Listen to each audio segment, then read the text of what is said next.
تو اس وجہ سے ایک تو اس پہ لعنت پڑتی ہے کہ تم نے بنیاد ڈالی ایسٹ انڈیا کمپنی کو حکمران بنانے کی، اور تم نے بنیاد ڈالی کولونلزم کی، تم نے بنیاد ڈالی غیروں کو یہاں استحکام مسلط بنانے کرنے کی۔ ایک تو اس وجہ سے یہ بہت اہمیت بات ہے۔ دوسری پھر آتے ہیں جو میسور کی لڑائی جس کا ہم نے ذکر کیا تھا، اس میں بھی اسی قسم کا ایک کریکٹر ہے میر صادق۔ وہاں پر بھی ایسٹ انڈیا کمپنی حاوی نہیں تھی، ٹیپو سلطان یا حیدر علی کی حکومت پر حاوی نہیں تھی، اور پہلی جنگ جو لگی میسور کی اس میں ایسٹ انڈیا کمپنی ہار گئی حیدر علی اور ٹیپو سلطان کی فوجوں سے۔ جس طرح بنگال میں سراج الدولہ کی فوج پہ حاوی نہیں تھی، حاوی بنائی گئی اندر سے دغا کر کے، اندر سے ایک ٹریٹر نکلا۔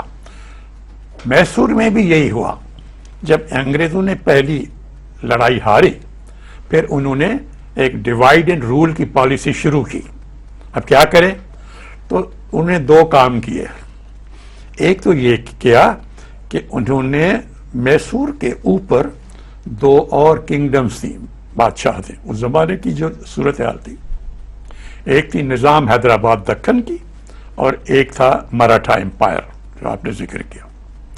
انہوں نے ان دونوں سے ایگریمنٹ کیا ایسٹ انڈیا کمپنی کہ ہم میسور سے لڑائی کریں گے، آپ ہمارا ساتھ دیجیے گا، آپ ٹیپو سلطان کے ساتھ شامل نہیں ہوں گے۔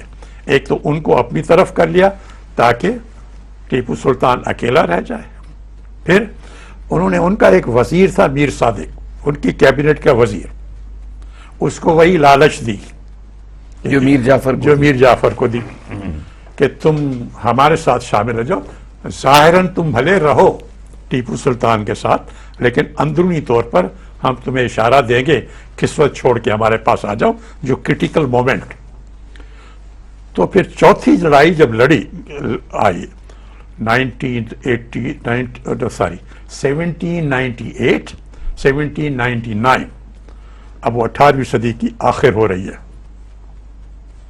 تو ابھی لڑائی ہو رہی تھی اور دونوں میں ایک لحاظ سے کوئی حاوی نہیں تھا۔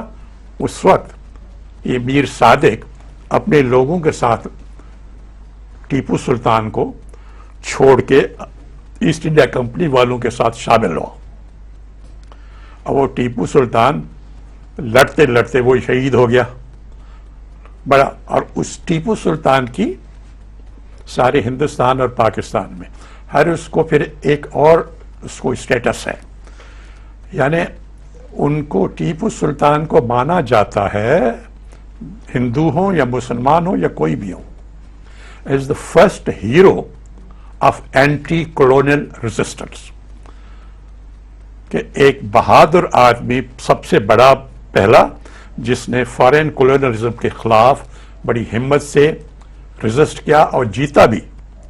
اب یہ میر جعفر کی سزا اس کو وہیں مل رہی ہے، اور میر صادق کو جب یہ ٹیپو سلطان کو اس نے دغا دے کے ہرایا اور شہید ہو گیا، تو پھر یہ بڑے اپنے شو کے ساتھ لوگوں کے ساتھ مل رہا، تاکہ میں یہ سرنگا پٹم کا فورٹ تھا کہ وہ ایسٹ انڈیا کمپنی اب آ رہی ہے اور میں نے ان کو مدد کی، تو یہ ان کو ویلکم کرنے کے لیے نکلا۔ تو جو ٹیپو سلطان کی فوج کے کچھ سپاہی جو تھے جو ہارے ہوئے تھے، اور ان کو یہ بھی تھا کہ ہمارا جو لیڈر تھا لڑتے لڑتے شہید ہو گیا، اس کو جب دیکھا کہ بڑے وہ جلوے کے ساتھ جا رہا ہے ان کو ویلکم کرنے کے لیے انگریزوں کو، تو یہ اس پہ ٹوٹ پڑے اور اس کو وہیں قتل کر دیا، میر صادق کو۔ تو اس کو تو سزا وہیں مل گئی، میر جعفر کو نہیں ملی۔ میر جعفر کو پھر اتاری، اس کو کچھ دن کے بعد کلائیو نے اس کو ہٹا دیا، انگریز نے ہٹا دیا، انگریزوں نے اس کو ہٹا دیا، کلائیو خود بن گیا گورنر بنگال کا، اور اس نے پھر وہ جس طرح ہم نے بات کی شاہ عالم جو تھا مغل بادشاہ، اس سے وہ دستخط کرا لیا انگوٹھا کہ بنگال بہار اور اڑیسہ کا جو کنٹرول ہے وہ ایسٹ انڈیا کمپنی کے پاس ہوگا، تو اس کو بھی اتار دیا، اس کی تو وہیں پہ قتل کیا اس کو۔ اب یہ بنگال اور میسور ایسٹ انڈیا کمپنی کے حوالے انہوں نے قبضہ کر لیا۔ اب یہ نارتھ کی طرف آتے ہیں، بنگال از ایسٹرن پارٹ آف انڈیا، مشرقی حصہ، میسور ہے ساؤتھ، جنوب کا انڈیا کا. اب یہ جنوب سے اوپر آتے ہیں نارتھ کی طرف. نارتھ میں اوپر دو، جس طرح ذکر کیا نا، نارتھ میں اوپر دو بڑی کنگڈم بادشاہ تھے، ایک حیدرآباد دکن اور ایک مراٹھا. حیدرآباد دکن میں آصف الدولہ تھے شاید اس وقت. انہوں نے ایگریمنٹ کر لیا کہ ہم اپنا ایک، اس کو کہتے ہیں کیا، ایک سند ہوتی تھی. انگریز نے، ایسٹ انڈیا کمپنی نے ایک پروسیس یا ایک طریقہ شروع کیا، ہم آپ کو سند دیں گے. جو بھی اس وقت کا جو بادشاہ تھا، سند سے یہ مراد ہوتی تھی کہ آپ کی ڈیفینس، آپ کی فارن پالیسی اور آپ کی کمیونیکیشنز، یہ تینوں کنٹرول کرے گی ایسٹ انڈیا کمپنی. باقی لوکل معاملات جو ہے وہ بادشاہ کنٹرول کرے گا. تو وہ انہوں نے کیا، نظام کو ہٹا دیا اور پھر مراٹھا کے ساتھ لڑائی لڑی. 4 لڑائیاں انہوں نے مراٹھاز کے ساتھ لڑی اور مراٹھا امپائر پہ حاوی ہو گیا. اور وہ لڑتے لڑتے مراٹھا امپائر اس وقت راجستھان تک آ چکی تھی. اور جب مراٹھا امپائر کو انہوں نے ان پر قابض ہو گئے تو آخری لڑائی جو تھی وہ تھی 1818 میں. وہ جب ایسٹ انڈیا کمپنی نے جیتی تو ایسٹ انڈیا کمپنی کی بارڈرز جو تھیں میسور سے بڑھ کر اب سندھ کی بارڈر تک آ چکی ہیں. شاہ صاحب یہاں وقفہ لیتے ہیں، ناظرین ملتے ہیں وقفے کے بعد.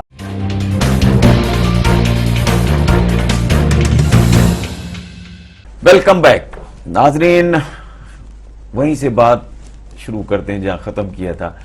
اب کیا ہوا کہ ایسٹ انڈیا کمپنی سندھ کی بارڈر تک پہنچ گئی، تھر پارکر کی بارڈر تک پہنچ گئی. آگے فرمائیے. اب آپ جس طرح بالکل کہ 1818 تک یہ سندھ کی بارڈر تک آ گئی، راجستھان، راجپوتانہ یہ علاقہ. اب سندھ کی اہمیت جو تھی ضروری ہے ناظرین کے لیے کہ اسٹریٹجیکلی اب جو بچتا ہے حصہ وہ وہی حصہ ہے جو پاکستان بن گیا ہے. سندھ ہے، پنجاب ہے، بلوچستان ہے، خیبر پختونخوا ہے یا کشمیر کا حصہ کہیے. اس میں سب سے زیادہ اسٹریٹجیکلی اہمیت تھی سندھ کی. اب وہ کیوں، ہم اس کے بتائیں گے وجہ کیا ہے. لیکن یہاں آنے سے پہلے اس بات کا ذکر کرنے سے ایک یہ بھی ضروری ہے کہ سندھ کے حالات، جب یہ ایسٹ انڈیا کمپنی بنگال میں 1757 سے شروع کیا اس نے، پھر میسور میں، پھر مراٹھا امپائر کے ساتھ جب یہ ہو رہا تھا تو سندھ کی تاریخ میں کیا تبدیلیاں آ رہی تھی، یہ بھی ضروری ہے تاکہ ناظرین اس بات کو بھی سامنے رکھیں. پھر دیکھیں گے کہ جب ایسٹ انڈیا کمپنی آتی ہے تو پھر کیا شروع ہو جاتا ہے. اب ایک بڑی تبدیلی جو سندھ میں ہوئی، کم و بیش وہی جس طرح مغل امپائر اورنگزیب کے بعد کمزور ہوتی گئی، جس کی مثالیں ہم نے پہلے دی تھی کہ پھر وہ نادر شاہ آیا، پھر احمد شاہ ابدالی آئے اور انہوں نے لوٹ مار کی، علاقے ادھر سے چھین کے ادھر لے گئے، فلاں فلاں. اس میں سندھ کو ایک بڑا نقصان ہوا. 1748 میں احمد شاہ ابدالی جا رہے تھے پہلی اٹیک یا پہلا حملہ کرنے دلی پہ. تو وہ بولان پاس سے نیچے آئے، کندھار سے بولان پاس کے نیچے آئے. تو انہوں نے کلوڑا حکمران تھے، ان کو کہا کہ یا تو آپ سیف پیسے دے دیں مجھے دلی جانے کے لیے اور اپنا مجھے لشکر دے دیں، میری مدد، either be on my side or be against me.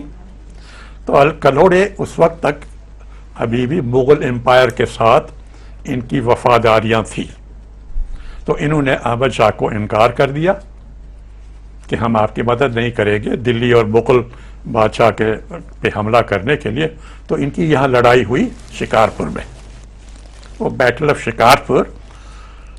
وہ جو اہم کتابیں اس میں ہے لیکن آپ ہسٹری کی کتابوں سے غائب ہے. وہ بیٹل آف شکارپور لگی جس میں کلوڑا کی جو فوج تھی وہ ہار گئی، اور جو اس سے پہلے ایک آتا ہے، وہ جب آ رہا تھا تو کلات والے سے کہا کہ لڑتے ہو تو لڑو یا میری سائڈ لو. تو اس زمانے میں ایک لشکر اس کو دیا گیا، اس کو بندے بھی لیتا تھا، لشکر ہزاری لشکر کا نام تھا، اور وہ کلات والے نے ان کو بندے دیے جو پھر کلوڑا کے ساتھ آ کے شکارپور میں لڑے. بالکل آپ ہی کی بتائی ہوئی ہسٹری سے میں ایک نکتہ نکالا. بالکل آپ نے صحیح بات یاد دلائی، اور اس کا بھی اثر ہوا. جب بولان سے قندھار سے نکلا تو اس نے خان آف کلات کو یہی پیغام، راستے میں خان آف کلات آتا تھا، کلات کی حکمرانی، اس کو کہا کہ آپ وہی یا میری مدد کرو یا مجھ سے لڑو، میں نے آگے جانا ہے. اس نے کہا جی میں آپ کی مدد کروں گا، اور مدد کا یہ تھا کہ اس نے اپنا ایک بیٹا اس کی فوج میں رکھا ایز گارنٹی، ضمانت کے طور پر، اور 5000 کا لشکر اس کو دے دیا. اس وقت تھے میر نصیر خان آف کلات تھے، تو پھر اس کو ان کو لقب دیا گیا میر نصیر خان 5000 کا لشکر انہوں نے دیا. پھر جب یہی میسج انہوں نے کلوڑاس کو دیا تو کلوڑاس نے انکار کیا، تو یہ بیٹل آف شکارپور لگی، کلوڑا ہار گئے. تو ایک تو یہ نقصان ہوا کہ جو شکارپور کے اوپر جو ناردرن ایریا تھا سندھ کا، نصیر آباد، گڑھی خیرو، ڈاڈر، سبی، بولان کی پہاڑی تک، یہ سندھ سے کاٹ کے خان آف کلات کے حوالے کیا، یہ 1748 میں. دوسری بات جو ہوئی، وہ جب یہ شکارپور میں کلوڑا کی فوج جو ہار تو گئی، لیکن جو خاندان کے اور لوگ تھے، خاص طور سے عورتیں، بچے، کچھ نے سوئسائڈ کیا، کنوؤں میں جمپ دے کے، کچھ جو ہے وہ جان بچا کے عورتیں، اور کچھ جو ان کے وفادار سپاہی تھے فوج کے، وہ جان بچا کے رات کی تاریخی میں نکلے. صرف ایک سب سے بڑا جو میل آدمی تھا وہ 12 سال کا ایک لڑکا تھا، بہاول خان کلوڑو. اب بہاول خان کلوڑو اور کچھ عورتیں اور یہ فوجی جو ان کے لائل تھے اور بچ گئے تھے، یہ رات کی تاریخی میں نکلے، اور کلوڑائی کی حکومت کا ایک حصہ جو ڈیزرٹ میں تھا،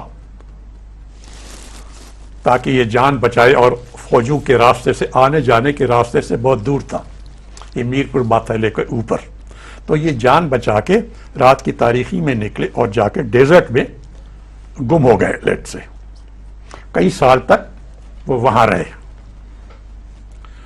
اب وہ بہاول خان کلوڑو اب یہ 12 سال کے تھے. جب وہ بڑے ہوئے تو آہستہ آہستہ انہوں نے اپنی پوزیشن کو کنسالیڈیٹ کیا طاقتور بنانے کے لیے، اور اپنے فوجوں کی تعداد بڑھا دی، اور جو اس وقت کلوڑا کی حکومت کے جو باؤنڈریز تھی وہاں پر اس نے اپنا قبضہ، اپنی فوج لگا دی. لیکن سندھ میں یہ ہوا کہ 1783 میں کلوڑاس کی حکومت ختم ہو گئی، ٹالپور حکمران بن گئے سندھ کے. تو بہاول خان کلوڑے نے سوچا اب میں واپس کیسے جاؤں، اب تو ہماری حکومت ہی نہیں. تو بہاول پور ریاست اس نے الگ قائم کی، اور اس کی بنیاد ڈالنے والے یہی تھے بہاول خان کلوڑو، جو 1748 میں 12 سال کی عمر میں شکارپور سے جان بچا کے اپنے خاندان کو لے کے گئے تھے. جب یہاں پہ ٹالپور کی حکومت آئی تو پھر انہوں نے کہا بہاول پور کو میں سندھ میں شامل کیسے کروں گا. پھر انہوں نے اپنی الگ ریاست قائم کی بہاولپور، اور پھر پروٹیکشن کے لیے انہوں نے فوراً ہی ایگریمنٹ کیا ایسٹ انڈیا کمپنی سے، تاکہ نہ یہاں سے کوئی حملہ کر پائے، نہ پھر رنجیت سنگھ تھا وہاں پہ، نہ وہ حملہ کر پائے. انہوں نے پروٹیکشن لیا ایسٹ انڈیا کمپنی کا، اور اسی طرح جو سند دوسروں کو ملتی تھی کہ فارن افیئرز، ڈیفینس اور کمیونیکیشن، یہ ایسٹ انڈیا کمپنی کے ہاتھ میں آ گئی، اور کمپنی نے اپنی طرف سے ایک ریزیڈنٹ انگریز وہاں مقرر کیا تاکہ صورتحال کو کنٹرول کرے. تو بہاولپور ریاست اس طرح سندھ سے الگ ہو گئی. اب آتے ہیں 1818 پہ. اس بیک گراؤنڈ کے ساتھ اب جبکہ یہ 1783 میں میر ٹالپس کی حکومت ہو گئی تو ٹالپس کی حکومت یونائٹڈ یا ایک حکومت نہیں تھی، 3 حکومتیں بن گئی. حیدرآباد کے میروں کی الگ، میرپور خاص کے میروں کی الگ، خیرپور کے میروں کی الگ. اب یہ چونکہ یہ 3 خاندانی کے افراد ایک ہی 3 حصوں میں بٹ گئے تو یہ کمزور ہو گئے خود، اور ایسٹ انڈیا کمپنی کے لیے بہت آسان ہو گیا ان پہ فورس کر کے اور ان سے کنسیشن سے رعایتیں لے لے. اور یہ ایسٹ انڈیا کمپنی یہ کام شروع کیا جیسے ہی راجستھان تک پہنچے بارڈر، تو 1820 سے لے کے 1820 1830 یہ جو 20 سال کا عرصہ ہے انہوں نے پے در پہ 6 7 8 ایگریمنٹس کیے زبردستی ٹالپوروں کے ساتھ اور ان پہ مختلف رعایات لی. بس ایک ایگریمنٹ کیا کہ جی یہاں پہ آپ کسی یورپین کو بزنس کرنے نہیں دیں گے، صرف ہماری منوپلی رہے گی، جو بھی تجارت ہم کریں. انہوں نے سائن کر لیا. پھر دوسرا ہر 3-4 سال کمزور لوگ تھے اور بٹے ہوئے تھے 3 میں. پھر دوسرا ایگریمنٹ کیا 3-4 سال کے بعد کہ جی ہم یہاں سے لے جائیں گے اپنی دریائے سندھ سے فوجیں لے جائیں گے یا تجارت کریں گے تو آپ ہم سے کوئی ٹیکس نہیں لیں گے، یا آپ کے رستوں کو استعمال کریں گے ٹیکس لے لیں گے. اس پہ بھی انہوں نے دستخط کر لیا. پھر تیسرا ایگریمنٹ کیا کہ جی نہ صرف ہم لے جائیں گے لیکن ہمارے فوجی اور جو افسر یا لوگ ہیں ان کی رہائش، کھانا، خرچہ اور ہتھیار وغیرہ ان پہ جو خرچہ ہوگا وہ آپ دیں گے. وہ بھی انہوں نے دستخط کر لیا. پھر انہوں نے میر آف خیرپور سے الگ ایگریمنٹ کیا، جو الگ الگ تھے نا، ان سے زبردستی ایک فورس ایگریمنٹ کیا کہ بکھر کا قلعہ جو ہے اور اس کی جو سراؤنڈنگ ایریاز ہیں جو پہلے خیرپور ریاست کا حصہ تھی، وہ انہوں نے ان سے ایگریمنٹ کیا کہ وہ آپ سے ہٹ کے وہ اب ہمارا ہو جائے گا. تو وہاں پہ انہوں نے انگریزوں نے اپنی فوج کی یونٹ رکھی، اس کو باقیوں سے الگ کر دیا. پھر ایک اور ایگریمنٹ کیا جنوری 1843 میں. تینوں میروں کو اکٹھا کیا، میرپور خاص کے، حیدرآباد کے اور خیرپور کے. تینوں کو اکٹھا کیا چارلس نیپیر نے وہاں اکٹھا کیا خیرپور میں، اور ان کو کہا کہ وہی سند والا ایگریمنٹ ہم سے کرو تاکہ آپ کا ڈیفینس، فارن افیئرس اور کمیونیکیشن ہمارے ذمہ ہوگا اور آپ کے ریزیڈنٹ ہم مقرر کریں گے. وہ بھی انہوں نے کر دیا، ہاں کر دی. پھر بھی نیپیر کی یہی تھی انٹریگ یا یہ کہ ہم نے قبضہ کرنا ہے کیونکہ سندھ کی اسٹریٹجک امپورٹنس تھی بڑی. آپ دریا سمندر سے آئیں تو اگر دریائے سندھ میں جانا چاہے تھے اوپر پنجاب یا نارتھ ویسٹ فرنٹیئر تک تو سندھ ہی سے گزریں گے. تو ماؤتھ آف انڈیا آپ کے پاس ہے تو آپ کی سب سے زیادہ اسٹریٹجک امپورٹنس ہے.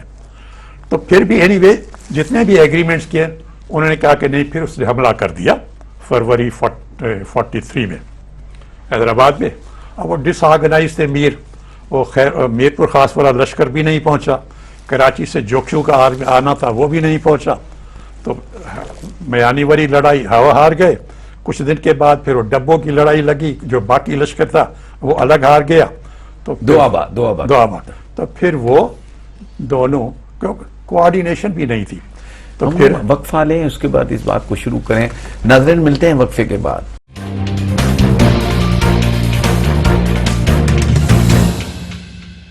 ویلکم بیک ناظرین. شاہ صاحب آپ بتا رہے تھے کہ دوآبے کی جنگ اور وہ دوسری جنگ جو تھی میانی والی جنگ، اس کے بعد آگے بڑھی ہے. جی. اب وہ 2 لڑائیاں اس لیے لڑی گئی کہ افراتفری کا عالم تھا، آرگنائزیشن نہیں تھی، یونٹی نہیں تھی. جب فروری میں ایگریمنٹ ہونے کے باوجود نیپیر نے خیرپور سے چڑھائی کر دیا، اٹیک کیا حیدرآباد پہ. میروں نے ایگریمنٹ کیا، انہوں نے شاید یہی سوچا کہ بس معاملے ٹھیک ہو گئے، ایک کے بعد دوسرے، تیسرا، چوتھا، پانچواں ایگریمنٹ. لیکن نیپیئر یا ایسٹ انڈیا کمپنی کے دل میں پلان الگ تھا کہ ہم نے پورا قبضہ کرنا ہے. ایگریمنٹس جو ہیں وہ آہستہ آہستہ ہمیں حاوی ہونے کے لیے ہم نے کرنے پڑتے ہیں، سٹیپ بائی سٹیپ کنٹرول کرنا ہے. اور اپنا وزن دیکھنے کے لیے بھی اور اس کا وزن دیکھنے کے لیے بھی اگلے کا. تو اب یہ جب اس نے حملہ کیا حیدرآباد پہ تو اس سے انہوں نے آرگنائزڈ اسٹینڈنگ آرمی جس کو کہتے ہیں نا، 12 مہینے آپ کی فوج رہے، اس کی تربیت دیں، اس کو ٹریننگ دیں، ہتھیاروں کا استعمال سمجھائیں، اس سے عادی ہو جائیں. یہ تو تھا نہیں سندھ میں. عجب یہ ہے کہ بنگال میں کیا ہو رہا تھا، میسور میں کیا ہو رہا تھا، اس سے تو بھائی کچھ سیکھو کہ ہارتے کیسے ہیں لڑائی اور جیتتے کیسے ہیں. انگریزوں کے پاس جو فوج تھی وہ 12 مہینے اسٹینڈنگ آرمی تھی، ان کی 12 مہینے ٹریننگ ہوتی تھی، ڈسپلن ہوتا تھا، اور جو ہتھیار تھے ان سے واقفیت ہو گئی تھی استعمال کرتے کرتے. یہاں پہ حال یہ تھا کہ جی فلانا ٹرائب ہے جوکھو کی، جی 10,000 آدمی یہ دیں گے، چانڈیو ہیں یہ 5,000 یہ دے دیں گے، فلانی ٹرائب ہے 6,000 یہ دے دیں گے، میر پور خاص سے 10,000 میر شیر محمد خان لے آئیں گے. لیکن پھر وہ واپس لے جائیں گے. اکٹھے کوئی نہیں تھا، یونائٹڈ فورس نہیں تھی، ڈسپلن نہیں تھا، یونائٹڈ کمانڈ نہیں تھی، ایک یونائٹڈ کمانڈ نہیں، کوئی اسٹینڈنگ آرمی. وہی گھر چلے جاؤ، وہی کوئی زراعت کر رہا ہے، کوئی کچھ کر رہا ہے، کوئی مچھلیاں پکڑ رہا ہے، پھر آ کے فوج لڑتے ہیں. بھائی اس طرح تو یہ جو سبق سیکھا ہوگا کہ بنگال اور میسور میں ہو یا مراٹھا کے ساتھ. اینی وے تو جب یہ پہلی لڑائی لگی میانے کی تو اس وقت پہلے یہی تھا کہ کوئی 20,000 کے قریب ٹالپرس کا لشکر ہوگا. لیکن اس 10-20,000 میں سے یہ کراچی سے جوکھیوز اور کچھ اور جو تھے ٹرائبس یہاں کے، انہوں نے کوئی 5,000 کا لشکر بھیجنا تھا. یہ وقت پر نہیں پہنچے لڑائی تک. میر پور خاص سے میر شیر محمد خان لے آئے تھے، ان کو لے آنا تھا 10,000، وہ وقت پر نہیں پہنچے. بیانی کی لڑائی شروع ہو گئی، وہ ہار گئے ٹالپور.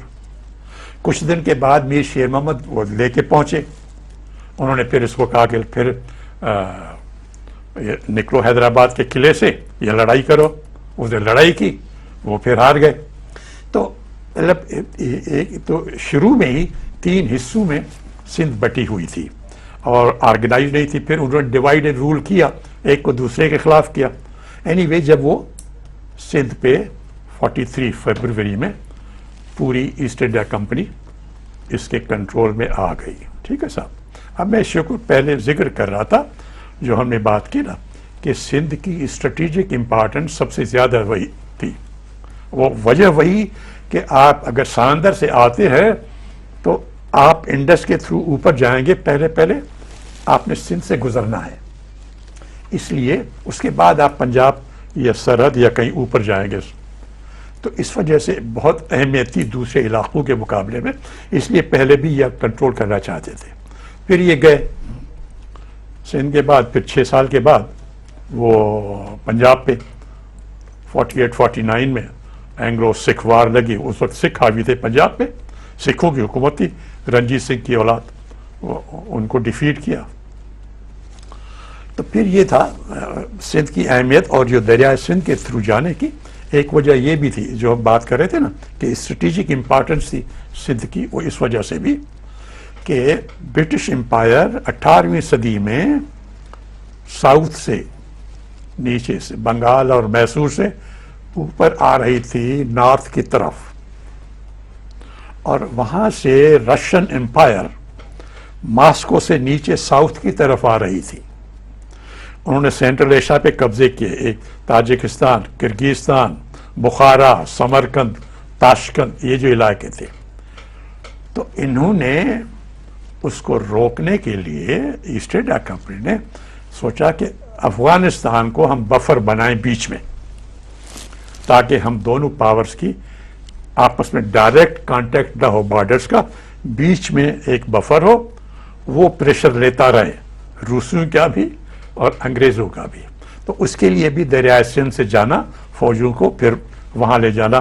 تو اب یہ ایک لحاظ سے نارتھ انڈیا پہ جو پاکستان کا علاقہ ہے یہ بھی 1850 تک ایسٹ انڈیا کمپنی پہ قبضے میں آ گیا.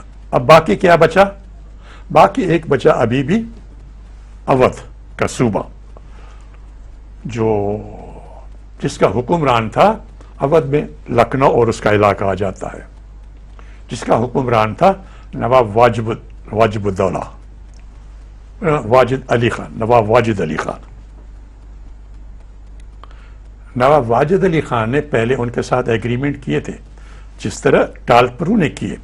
انگریزوں کو مان لیا تھا کہ آپ سپر پاور ہیں ہمارے اوپر, اور انگریزوں نے وہاں اپنا ریزیڈنٹ کمشنر بھی رکھا تھا, اور ان کی فارن ڈیفنس کمیونیکیشن کو انگریز کنٹرول کرتے تھے اور ان سے ایک پیسہ لیتے تھے ہر سال کا.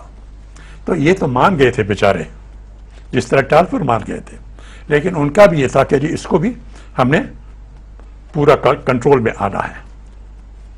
تو پھر وہ چھوٹا سا لشکر لے کے آئے. وہ نواب واجد علی خان وہ بھی شعر و شاعری کے بڑے رسیا تھے, ڈرامےز میں حصہ لیتے تھے, تھیٹر میں حصہ لیتے تھے, اور اس قسم کے شوق رکھتے تھے.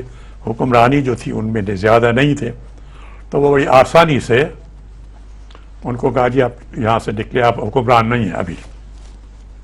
تو وہ ان کو لے کے کلکتہ چلے گئے.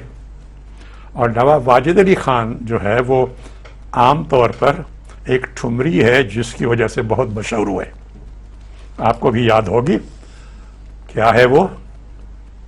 بابل میرا نیر چھوٹا ہی جائے. یہ نواب واجد علی خان نے ٹھمری اپنی وہاں سے روانگی کے حساب سے بنائی تھی. بابل مورا نیر چھوٹا ہی جائے. نیر چھوٹا ہی. تو جب ان کو وہاں سے نکال رہے تھے لکھنؤ سے, قیدی نیر کیا تھا؟ نیر آنکھوں سے اچھا رونا.